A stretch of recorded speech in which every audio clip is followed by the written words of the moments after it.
The other team's quarterback must go down, and he must go down hard.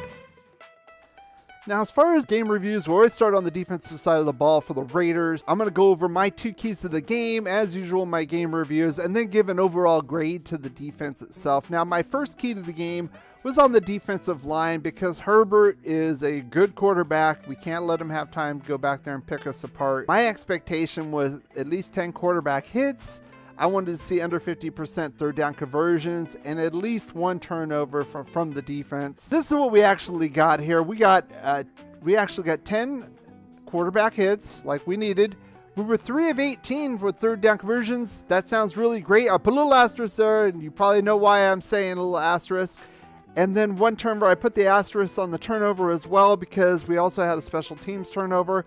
And we had a critical 4th down stop. They went for it on their own 18, 4th and 1, we stopped him. Darius Philon made a heck of a play. To me, I consider that a turnover as well. Turnover on down was we gave the ball in the red zone to the offense right then and there on the defensive side of the ball. So good job overall, but I got to give them a B, and here's why. We'll get into the total defensive grade, but the 3 of 18, that's all great, but we were 6 of 7 on 4th down conversions. Now, aside from that 4th down stand at the 18-yard line, we allowed them 6 straight 4th down conversions. That included going into the 4th quarter. That included overtime. That included getting that game-tying touchdown at the end, getting the tying field goal in overtime. We just could not stop these guys. It was just unbelievable how many times they could convert on 4th down. Now, I know a lot of that is Justin Herbert, but at least we could have gotten at least 1 there. If we had 1 there, the game would have been over. So good job overall. Otherwise, we did get a little gashed in the running game. I'm going to get to that in my second key to the game right here, and that was slowing down Austin Eckler. Now, I wanted to hold him under 100 yards rushing and 130 total all-purpose yards and keep him under 2 touchdowns. Now, I say this because, like I said in my game preview, you don't really think of the Chargers as a running team. You can see they're 20th overall for the season. But the last 3 games, they had 100-yard rushing. Turning it over to Eckler to actually run the ball on the ground. Also, Justin Jackson was involved with that, of course. But still, I had them under 100 yards to help slow them down as well. The actual was Eckler only had 64 yards on 16 carries. He did get 2 touchdowns, 1 on the ground, 1 in the air. He had 99 total all-purpose yards. Pretty good overall. I'm going to give it a B- though, because those times we really got gashed between him and Justin Jackson. Maybe it's a little bit strict, but I think at that point we should have been a little bit better, especially in the middle. Hankins was playing, but he was kind of getting pushed around there, especially in the second quarter of the game. The second half of the game was a completely different story. I think the first half I probably would have given them like a D because Eckler had 81 total yards and 2 touchdowns at that point. So he only got 17 more yards for the half. That's outstanding. So like I said in my halftime report, the guys on defense kind of stepped up. They didn't play very well at all, especially in the second quarter. They really kind of stepped up. They were kind of, however, kind of running out of gas there. You can kind of see it. We'll get to the offensive side. I've got some critiques on the offense that kind of relate to that. I'm going to give the defense an overall grade of a B-, and this is why. Okay, yeah, they did secure the win, but they gave up over 400 total yards, 355 yards passing to Justin Herbert, and 27 first downs. To me, I think a B- is probably kind here. I'd probably lean more towards the C, but they played so well getting to him later on in the game. And then, of course, those 4th down conversions, they weren't getting the job done. But ultimately, they stopped him when they needed to. They stopped him to a field goal. In overtime, I was totally concerned. We had the ball first, and I was thinking, we got to get a touchdown here and end this game because I think the defense is gassed. They're not going to be able to stop Herbert if we only kick a field goal, but they did. They stopped him to a field goal. Herbert, they had the ball again, stopped him again to nothing. So overall, I got to give it a B-. There's some pluses and some minuses, but we came away with the win. They did turn it up in the second quarter. And I think the big reason is this front four. They really kind of stepped up, really brought some pressure, not just on the outside, but the interior. Max Crosby, he was unbelievable in the game. He had a lot of pressures, and Herbert's very elusive. So And they contributed to that interception as well by Casey Hayward. They scrambled him out, and he had to throw a quick pass, and he didn't get all of it, obviously. Threw it short to Casey Hayward. Casey Hayward caught it like a punt, basically. So I credit that one to the pass rush, to be honest with you. That was an easy interception to get. But overall, pretty decent job by the defense. And you have to keep in mind, they're the fourth best in yards, and they were getting their running game going the last few weeks. So this is a tough offense to go up against, and they generated those turnovers we needed. Think about it. We got 2 turnovers plus that 4th down stop, and we still had to go to overtime to win this game. So well done to the defense. A little bit of problems, but you did take care of business when you had to. If you are enjoying this, as usual, give this a thumbs up. And when you subscribe, hit the bell notification so you're notified of all of these live streams that I do. And of course, I always do live streams on the game day itself during halftime, but I usually do my game previews on Friday, and this one's going to be no exception. We're going to be going live at 6 p.m. Pacific, 9/8 Central. Talk about this first round matchup with the Cincinnati Bengals. Now, last game we played was week 11. We lost 32-13 to these guys. The offense was kind of stalled.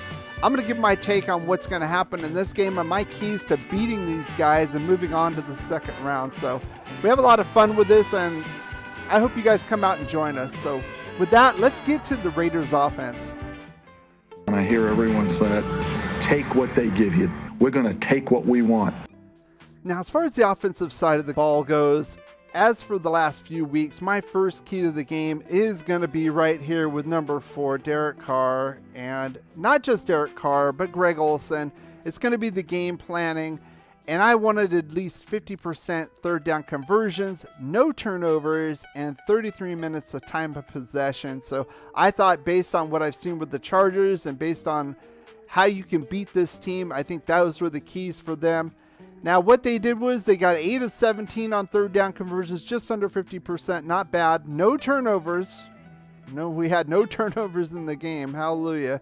And we had 38 minutes time of possession. I put an asterisk here because obviously we had overtime, but we probably were around 31, 32, I would say. I'm going to give them a B overall, and here's why.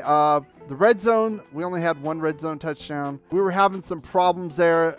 The big knock, I definitely couldn't give them an A. Not a whole lot of passing. I understand that. They were trying to do things quick, try to abate Bosa in this pass rush. They were chipping Bosa, which I thought was a good idea. I think they actually kind of took that from the Chiefs game. What the Chiefs did with Max Crosby was they would have Kelsey chip him and then go out and then go catch a pass. Kind of chip and then go out, be open, catch a pass. I saw that with Foster Moreau. They did that with Bosa. I think they kind of stole that from them, but good job with that. But he only had 186 total yards passing, 2 touchdowns, both to Hunter Renfrow. Not a whole lot of yards for Renfrow, but still a solid game as usual for this guy. Like I said, not too bad. My knock is, like I said, the red zone. The defense gave him the ball at the 16-yard line on that 4th down stop. We only ended up with 3 points. So to me, in and of itself on that, I can't give them an A on that. Also, there was times where the offense could have put this game away and they didn't. Mainly on that last drive they had before the Chargers drive where they tied the game at the end of the game, at the end of regulation. Carr, they went 3 and out. Bosa got a sack. The offense just looked like they forgot they were even playing.